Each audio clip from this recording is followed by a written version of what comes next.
घायल किए गए, परमेश्वर को मारा गया, कूटा गया, लेकिन परमेश्वर हम लोगों के लिए घायल किए गए। परमेश्वर, क्या आप भी विश्वास करते हैं मेरा रोग, मेरा दुख चंगा हो गया है? मेरे पापों के लिए परमेश्वर घायल हुए हैं।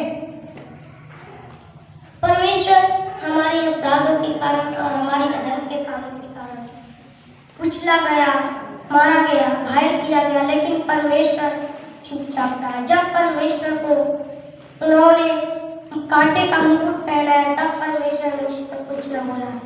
परमेश्वर चाहता रहा, किसके लिए? हम सभी के लिए।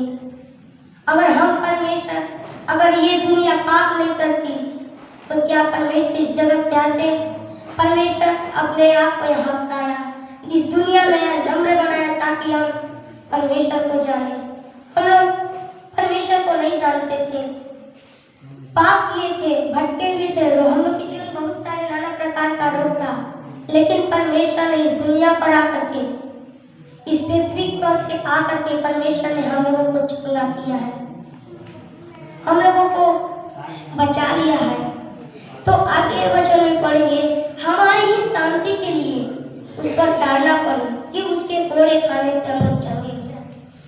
हमारी ही शांति के लिए, हम लोग जब शांति में थे, हम लोग को शांति नहीं मिलता था, हमारी शांति के लिए प्रभु यीशु मसीह ने ताड़ना दी गई, प्रभु यीशु मसीह को मारा गया। अगर हम परमेश्वर की ओर नहीं जाते तो आपका जीवन नरक हो जाएगा। परमेश्वर आपको बचाया है, अगर परमेश्वर आपको नहीं बचाता तो आप जैसे थे पहले वैसे ही हो जाते हैं। आप विश्वास कीजिए, परमेश्वर हम ही लोगों के लिए, जो हम लोग पाप किए थे, हम लोग का जो रोग था, दुख था, उसके लिए परमेश्वर को कोड़े खाने पड़े। परमेश्वर को कोड़े से मारा जा रहा था, लेकिन परमेश्वर उस समय शांत रहा, कुछ न बोला। परमेश्वर हम ही लोगों के लिए इतना सब कुछ किया, तो परमेश्वर के लिए हम लोग थोड़ा सा भी समय नहीं दे सकते। और 6वां वचन में देखेंगे, हम तो सब के सब भेड़ों के समान भटक गए थे। हम लोग भेड़ों के समान भटक गए थे। जब प्रभु यीशु मसीह को हम लोग नहीं जानते थे, जब प्रभु यीशु मसीह को हम लोग नहीं जानते थे कि प्रभु कौन है, कहाँ है प्रभु, तब हम लोग जैसे भेड़ भटक जाती है, वैसे ही हम लोग भी उस भेड़ों के समान भटके हुए थे। तो आगे देखेंगे, हर एक ने अपना अपना मार्ग चुन लिया। जब परमेश्वर को बहुत लोग नहीं जानते थे, वो लोग सोच रहे थे कि मैं पढ़ लिख कर ये बनूंगा, मैं पढ़ लिख कर के वो बनूंगा, ऐसे ही वो पाते चले गए, लेकिन उनका पाप बढ़ते गया। जब परमेश्वर इस दुनिया पे आया, परमेश्वर इस दुनिया पे अपने आप को नम्र बनाया, तब हम लोग का बोझ, हम लोग का पाप, दुख, रोग परमेश्वर ने सब अपने पर ला दिया, ताकि हम एक बार फिर से चंगे हो जाएं। अगर आप भी विश्वास करते हैं, आप अंकल हो या आंटी विश्वास करेंगे तो परमेश्वर आपको जरूर एक चंगा करेगा। आप विश्वास कीजिए, आपके जीवन में जो दुख आता है, जो परेशानी आते रहता है, वो नहीं आएगा। वह सताया गया तो भी वह सहता रहा, वह अपना मुंह न खोला। यहाँ पे वचन में कह रहा है कि वह सताया गया तो भी वह सहता रहा। परमेश्वर को जब शैतान खोपड़ी नामक स्थान पे लेके जा रहे थे, उनको कोड़े से मारते हुए लेके जा रहे थे, तब परमेश्वर ने एक व्यक्ति शिमोन नामक एक निवासी को बोला, मेरा क्रूस लेके चलो। लेकिन परमेश्वर मारा गया, कूटा गया, किसके लिए? हम सभी के लिए। अगर हम पाप नहीं करते, अगर हम लोग के जीवन में दुख नहीं रहता, रोग नहीं रहता, तो परमेश्वर हम लोगों के लिए इतना ही मारा जाता। लेकिन परमेश्वर कह रहा है बाइबल में, वो सताया गया तो भी वो सहता रहा।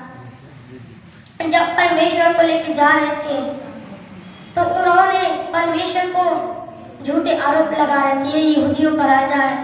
लेकिन परमेश्वर उस समय नहीं बोला मैं यहूदियों का राजा नहीं। परमेश्वर शांत रहा, सहते रहा, अपना मुंह न।